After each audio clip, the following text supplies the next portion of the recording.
बंद घराचे दार उचकटून, ग्रिल तोडून एकट्या मुंब्रा पोलीस ठाण्याच्या हद्दीत तब्बल 48 घरं फोडणाऱ्या चोरट्याला ठाणे गुन्हे शाखेच्या पोलिसांनी बेड्या ठोकल्या असून त्याच्याकडून 1 कोटींपेक्षा जास्त किमतीचे 1 किलो सोन्याचे दागिने पोलिसांनी हस्तगत केले.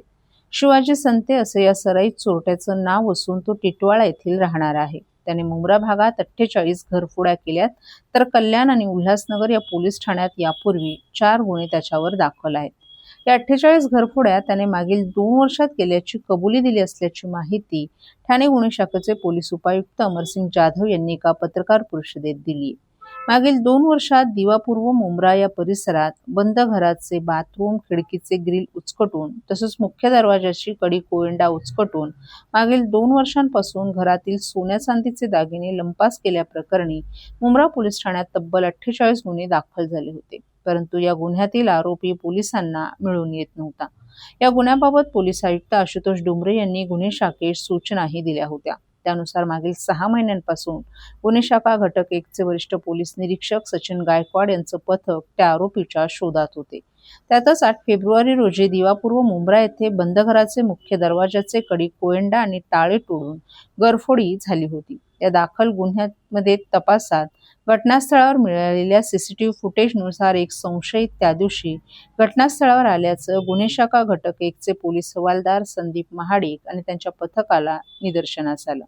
या संशयिताला 2 मार्च रोजी टिटवाळ्यातून अटक करण्यात आली असून त्यांनी मुंब्रा पोलीस ठाण्याच्या हद्दीत मागील 2 वर्षांपासून एकूण 48 गुन्ह्यांची कबुली दिली आहे. या गुन्ह्यातील चोरलेल्या 1,39,00,000 किमतीचे 1.3 किलो वजनाचे सोन्याचे दागिने हस्तगत करण्यात आले आहेत. त्याला बुधवारी पुन्हा न्यायालयात हजर करण्यात येणार असल्याची माहिती पोलिसांनी दिली आहे. आरोपी घटनास्थळावर येताना आणि गुन्हा करून परतताना प्रवासासाठी विविध साधनांचा वापर करीत होता. आपलं अस्तित्व लपवण्यासाठी तो सीसीटीव्ही कॅमेऱ्याच्या चित्रीकरणात येणार नाही यासाठी उलट्या दिशेनं प्रवास करायचा असंही त्याने पोलिसांना सांगितलं. गेल्या 2 वर्षापासून मुंब्रा हद्दीमध्ये दिवा परिसरात घरफोडीचे गुन्हे घडत होते. त्या अनुषंगानं मुंब्रा पोलीस स्टेशन येथे गुन्हे दाखल होते. त्याचा समांतर तपास गुन्हे शाखा घटक 1 चे पोलीस निरीक्षक सचिन गायकवाड, API गोगे आणि त्यांची टीम ही समांतर तपास करत होती ACP शेखर बागडे यांच्या पर्यवेक्षणामध्ये.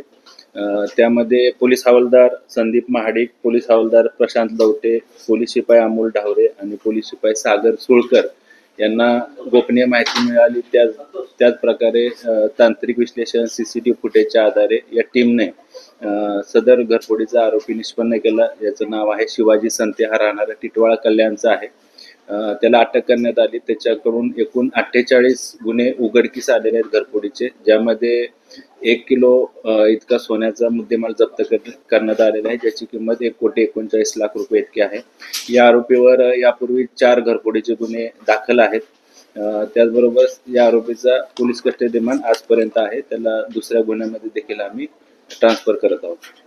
तो काय म्हणत घराचे किंवा बाथरूमचे ग्रिल वाकवून किंवा ग्रिल ते तोडून तो आत घरामध्ये प्रवेश करून घरफोडी करतो. सध्या गुन्ह्याच्या तपासामध्ये एकच आरोपी निष्पन्न झालेला आहे. अजून काय त्याचे साथीदार असण्याची शक्यता आहे. त्या अनुषंगाने तपास सुरू आहे. किती वर्षापासून मागील 2-2.5 वर्षापासून तो या परिसरामध्ये दिवा परिसरामध्ये घरफोड्या करत आहे. सर, आता उन्हाळ्याच्या सुट्ट्या पडणार आहेत, सगळे लोक गावी जाणार आहेत. नागरिकांना काय आवाहन कराल?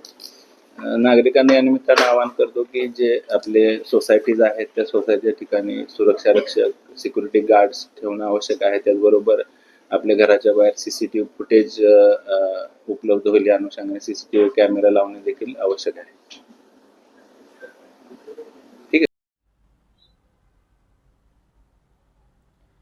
जिल्ह्यातील ग्रामीण भागातील ठाणे जिल्हा परिषदेच्या बहुतांश शाळा या महामार्ग अथवा मुख्य रस्त्यांच्या कडेला आहेत. त्यात या रस्त्यांवरून वाहनांची मोठी वर्दळ होते. त्यामुळे कोणताही अनुचित प्रकार घडू नये तसंच विद्यार्थ्यांची सुरक्षा अबाधित राहो यासाठी ठाणे जिल्हा परिषदेनं विद्यार्थ्यांच्या सुरक्षेचा विचार करून जिल्हा परिषदेच्या शाळांवर सीसीटीव्ही कॅमेरे बसवण्याचा निर्णय घेतलाय. त्यानुसार 2022 मध्ये ठाणे जिल्हा परिषदेच्या 27 शाळांमध्ये सीसीटीव्ही बसवण्यात आले होते. त्यानंतर सुमारे 4 वर्ष उलटून गेल्यानंतर 1,328 शाळांपैकी अवघ्या 524 शाळांमध्ये सीसीटीव्ही यंत्रणा बसवण्यात आली असल्याची गंभीर बाब समोर आली आहे. तर उर्वरित 804 शाळांमध्ये सीसीटीव्ही कधी बसवणार असा प्रश्न उपस्थित करण्यात येत आहे. ठाणे जिल्ह्यातील ग्रामीण भागातील दुर्गम आणि आदिवासी पाड्यांवर जिल्हा परिषदेच्या शाळा आहेत. त्यातील बहुतांश शाळा या रस्त्याच्या कडेला आहेत. त्यामुळे शाळा सुटल्यानंतर विद्यार्थी शाळेबाहेर पडत असताना अपघाताची शक्यता आहे. तसंच अनेक शाळांना संरक्षक भिंती बांधण्यात आल्या नाहीत. तसंच अनेक शाळांच्या आवारातून बालकं चोरीला जाण्याच्या घटना देखील घडत असल्याची अनेक उदाहरणं आहेत. त्याचबरोबर शाळांच्या आवारात घडणाऱ्या गैरप्रकारांना आळा बसावा यासाठी प्रत्येक शाळांमध्ये सीसीटीव्ही कॅमेरा बसवल्यास विद्यार्थ्यांच्या सुरक्षेत वाढ होईल. या उद्देशानं तत्कालीन मुख्य कार्यकारी अधिकारी भाऊसाहेब दांगडे यांनी 2022 साली जिल्हा परिषदेच्या शाळांमध्ये सीसीटीव्ही बसवण्याचा महत्त्वपूर्ण निर्णय घेतला होता. त्यावेळी 27 शाळांमध्ये सीसीटीव्ही यंत्रणा बसवण्यात आली होती. त्यानंतर सीसीटीव्ही यंत्रणा बसवण्यासाठी पुरेसा निधी उपलब्ध होत नसल्यानं कामाला ब्रेक लागला असल्याची माहिती सूत्रांनी दिली आहे. त्यानंतर सुमारे 4 वर्षांनंतर जिल्हा नियोजन समितीमार्फत उपलब्ध तरतुदीतून पहिल्या टप्प्यात एकूण 542 शाळांमध्ये सीसीटीव्ही बसवण्याचं कामकाज सुरू करण्यात आलंय. दरम्यान जिल्हा परिषद शाळांमध्ये विद्यार्थ्यांची सुरक्षितता सुनिश्चित करण्यासाठी आणि शाळांमधील शैक्षणिक वातावरण अधिक सुरक्षित आणि पारदर्शक ठेवण्यासाठी ही यंत्रणा महत्त्वाची ठरणार आहे. सर्व नागरिकांना आवाहन करण्यात येत आहे की सध्या डासांमार्फत पसरणाऱ्या डेंग्यू या आजाराचा प्रसार रोखण्यासाठी प्रत्येकाने पुढील प्रमाणे कार्यवाही करावी. डेंग्यू आजार एडिस इजिप्ती हा डास चावल्याने होतो. या डासांची पैदास साचलेल्या किंवा साचवलेल्या स्वच्छ पाण्यामध्ये होते. 8 दिवसांपेक्षा जास्त दिवस पाणी उघडे व साचून राहिल्यास त्यात डास अंडी घालतात.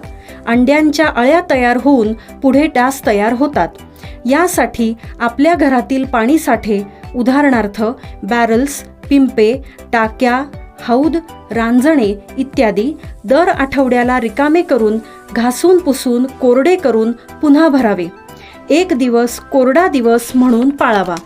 पाणी साठ्यांना घट्ट झाकणे बसवावीत किंवा जुनी साडी, चादर, धोतर यांनी बांधून झाकून ठेवावीत, म्हणजे डास त्यात जाऊन अंडी घालणार नाहीत. घराच्या गच्चीवर, आजूबाजूला, अंगणात कोठेही पाणी साचू देऊ नये. भंगार सामान उघड्यावर टाकू नये. उदाहरणार्थ टायर्स, प्लास्टिक सामान, कुंड्या, टाकाऊ वस्तू इत्यादी. अशा सामानात पावसाचे पाणी साठून त्यात डेंग्यूच्या डासांची पैदास होते.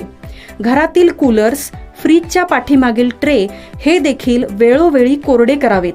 लक्षात ठेवा, नुसत्या फवारणीने डास घनता कमी होत नाही, तर त्यासाठी डास पैदास ठिकाणे नष्ट करणे ही आपल्या सर्वांची जबाबदारी आहे. कोणताही ताप अंगावर न काढता जवळच्या शासकीय रुग्णालयात मोफत औषधोपचार घ्या. अशा प्रकारे नागरिकांनी सहकार्य केल्यास डेंग्यूचा प्रसार रोखणे सहज शक्य आहे.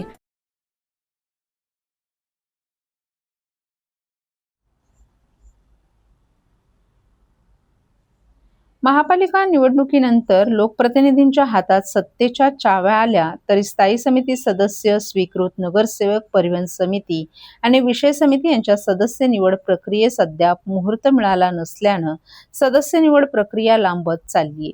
येत्या 18 मार्च रोजी होणाऱ्या महासभेत स्थायी समितीचे विषय पटलावर घ्या असे आदेश आल्याची माहिती पालिका सूत्रांनी दिली आहे.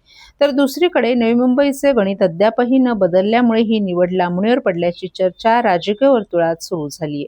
त्यामुळे ठाणे महापालिकेचा अर्थसंकल्प विशेष महासभेतच थेट सादर केला जाण्याची शक्यता वर्तवली जाते. 5 मार्च रोजी ही विशेष महासभा घेतली जाणार होती, परंतु अवघ्या एका दिवसात महापालिकेनं घुमजाव केलं आणि सदस्य निवडीची प्रक्रिया लांबणीवर पडली. आता देखील त्याची तारीख अद्यापही निश्चित होऊ शकली नाही. येत्या 18 मार्च रोजी होणाऱ्या महासभेत सदस्य निवडीचे विषय मार्गी लागतील अशी अपेक्षा व्यक्त केली जात होती, परंतु त्या महासभेत सदस्य निवडीचे विषय घेण्यात आले नसल्याची माहिती समोर आली आहे. महापालिका निवडणुकीत पराभूत झालेले उमेदवार तसंच पक्षाच्या आदेशानंतर उमेदवारी मागे घेतलेल्यांनी स्वीकृत नगरसेवक पदासाठी जोरदार लॉबिंग सुरू केलं, परंतु त्याचं अवसान गळालंय. सदस्य निवड आता केव्हा होणार हे या इच्छुकांना माहीत नसल्यानं ते देखील आता आशेवर बसलेत.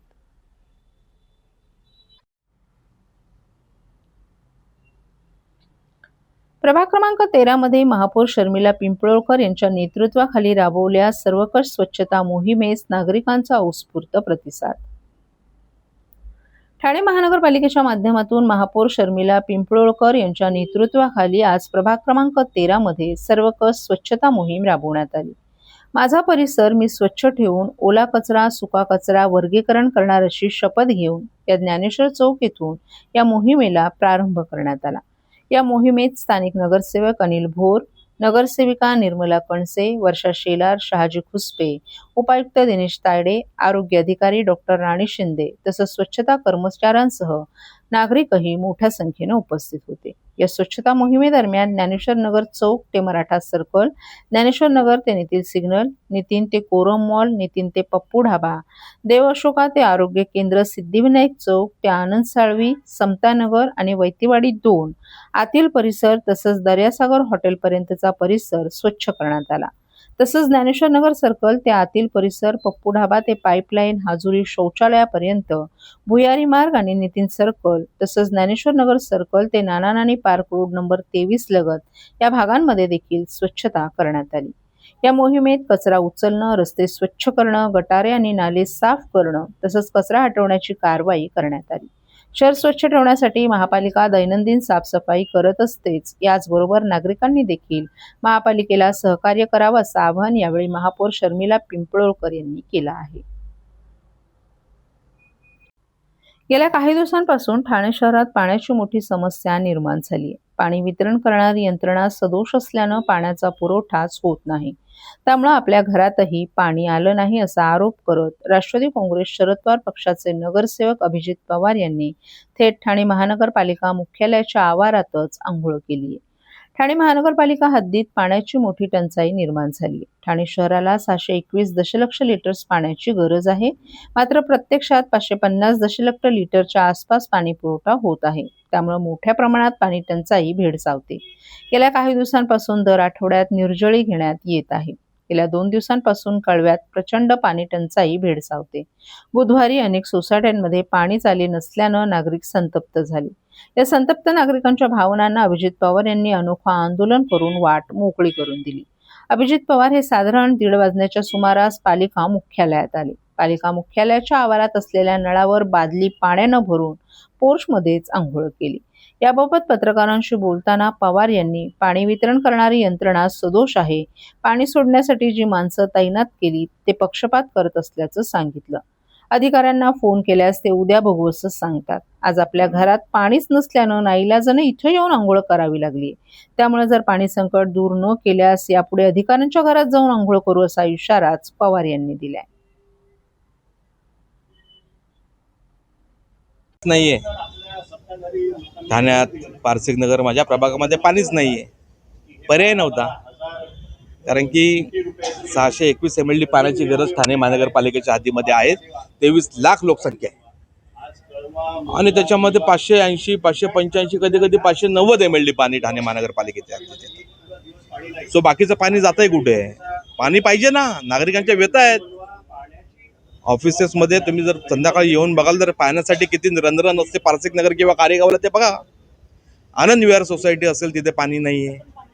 18 बिल्डिंग आहेत ना त्या सोसायटी, बिल्डिंग्स आहेत त्या अख्ख्या पूर्ण परिसरामध्ये पाणीच नाही आहे. खारी गावातील लोकांना पाणी नाही आहे. खारी गावातील लोकांना पाणी नाही आहे. त्यामुळे आज हा निर्णय घ्यावा लागला आहे. जे करून ठाण्यात पाण्याची सुधारणा होत नाही तोपर्यंत असंच करावं लागणार आहे. पुढे आयुक्तांच्या केबिनच्या बाहेर पण आम्हाला आंघोळ करावी लागेल, कारण की पाण्याचा प्रश्न खूप मोठा आहे ठाणे महानगरपालिकेचा. त्यांना आता काय सत्ता आहे, सर्व त्यांचे इव्हेंट्स होतात, सर्व होतात, त्यांना काय फरक पडत नाही या गोष्टींचा. त्यांना काय ते मजेशीर आहेत. पाण्यात नागरिकांना काय त्रास सहन होतो तो माहिती आहे ना. कुलकर्णी साहेबांना फोन केला उद्या बघू. अरे पण आज पाणी नाही त्याचं काय? काल पाणी नव्हतं त्याचं काय? असं नाही चालणार ना. म्हणजे आज ज्या पद्धतीने या पाण्यासाठी वणवण करावी लागते, म्हणजे ठाणे महानगरपालिका एवढी मोठी महानगरपालिका, एवढी मोठी हद्द, त्याच्यामध्ये भिकायला काय मागतात. कोणी पाणी देतं का पाणी, कोणी पाणी देतं का पाणी. ही दुरावस्था आहे ठाणे महानगरपालिकेची.